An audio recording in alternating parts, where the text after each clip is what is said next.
وكذلك جعلناكم أمة وسطا لتكونوا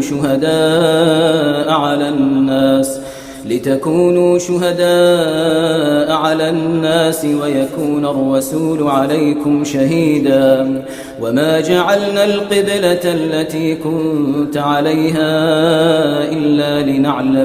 إلا لنعلم من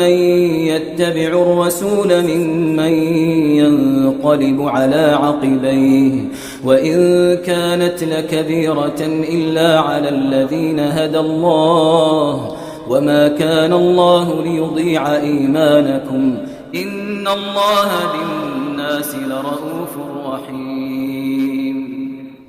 قد نرى تقلب وجهك في السماء